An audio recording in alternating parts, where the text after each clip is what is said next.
دعا کبھی مسلمان کی رد نہیں جاتی.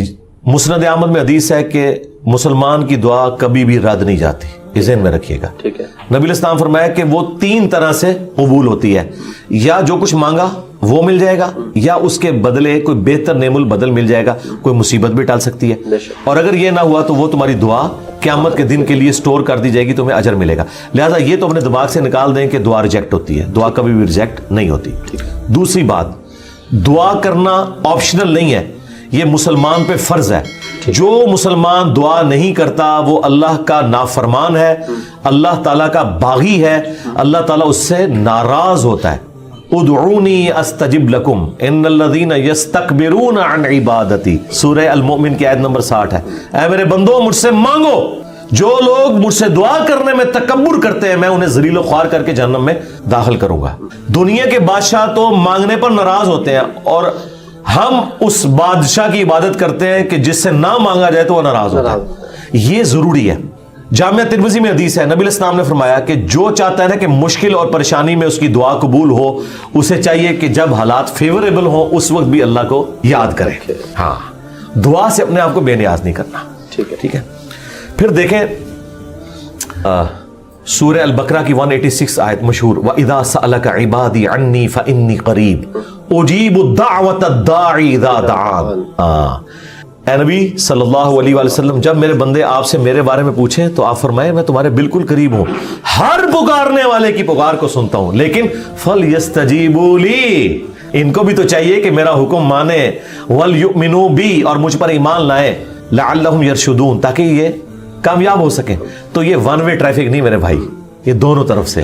اس طرح نہیں ہوگا کہ آپ نافرمانیوں کی زندگی گزاریں اور پھر آپ باغیوں والی زندگی گزاریں اور پھر دوستیاں بھی نمانے کی کوشش کریں. پھر دعا کا ایک پروٹوکول ہے.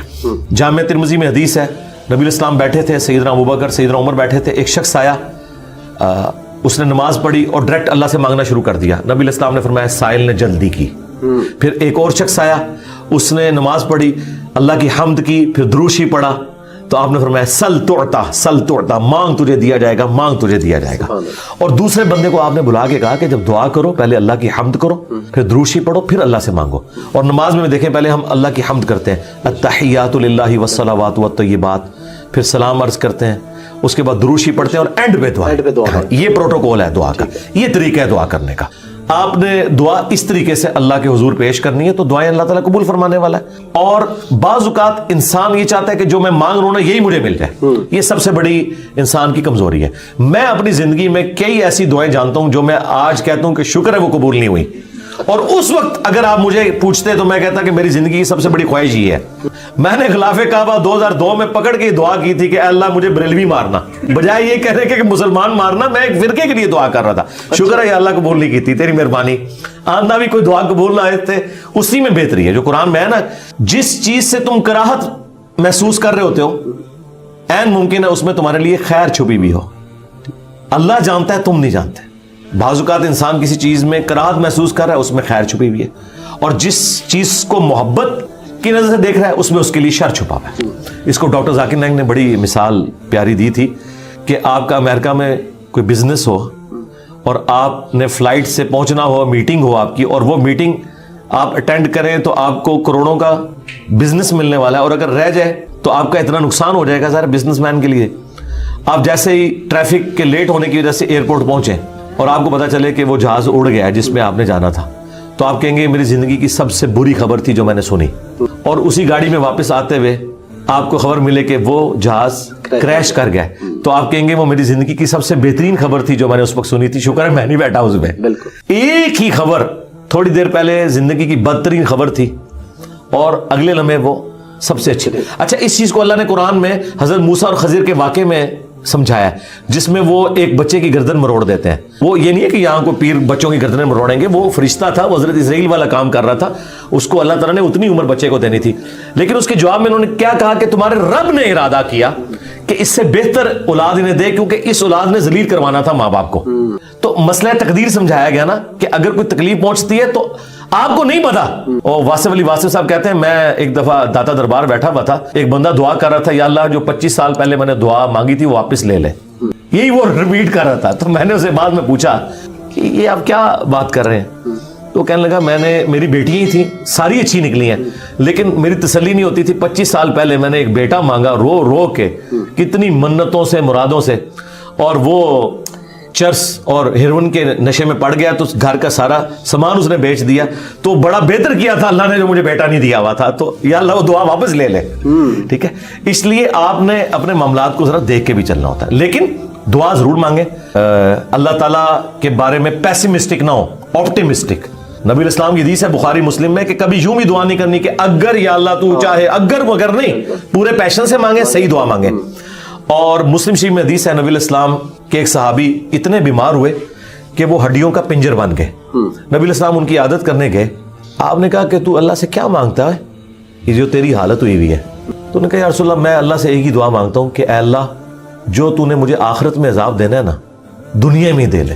نبی الاسلام نے کہا سبحان اللہ, اللہ پاک ہے, یہ تو نے کیا عقیدہ بنایا ہوا ہے. یعنی حضور جب حیران ہوتے تھے نا, تو یعنی غلطیوں سے پاک تو اللہ ہی ہے, یہ کہتے تھے. وہ تیرے اندر سکت ہے کہ تو دنیا میں بھی اللہ کا عذاب برداشت کر سکے, اور تجھے تو چاہیے تھا تو کہتا اللہم ربنا آتینا فی الدنیا حسنہ وفی الآخرۃ حسنۃ وقینا عذاب النار. اے اللہ مجھے دنیا میں بھی بھلائیاں عطا فرما, آخرت میں بھی بھلائیاں عطا فرما, اور آخرت کی سب سے بڑی بھلائی مجھے دے, وقینا عذاب النار, جہنم کی آگ سے بچا لے. تو نبی الاسلام نے کہا یہ پڑھ. اس نے پڑھنا شروع کیا. صحابہ کرام کہتے ہیں کچھ دنوں بعد وہ ایسے ہو گیا جیسے مردہ زندہ ہو جاتا ہے, بالکل ٹھیک ہو گیا. ٹھیک ہے, تو اندازہ کریں کہ بعض اوقات ہماری اپنی مس ہینڈلنگ ہوتی ہے. پھر نبی الاسلام نے کچھ ہمیں راستہ بھی بتایا ہے. بخاری مسلم میں حدیث ہے جس کی یہ خواہش ہو کہ اس کی عمر دراز ہو جائے اور اس کے رزق میں برکت ہو. یہی 2 دعائیں ہیں جس کے پیچھے لوگ درباروں پہ بھی جاتے ہیں, ادھر ادھر ذلیل ہوتے ہیں کہ جی صحت والی زندگی ہو, لمبی ہو, ظاہر انسان کے اندر اللہ نے خواہش رکھی ہے, اور فراخی ہو. نبی الاسلام نے یہ دونوں چیزیں گنوائی. بخاری مسلم کے الفاظ ہیں جو یہ چاہتا ہے نا وہ اپنے رشتہ داروں کے ساتھ اس نے سلوک کرے, شریکہ نال. ہاں پنجابی کہہ شریکہ نال, کیونکہ انسان دوسروں پہ لگا لیتا ہے, شریکہ نہیں دیتا.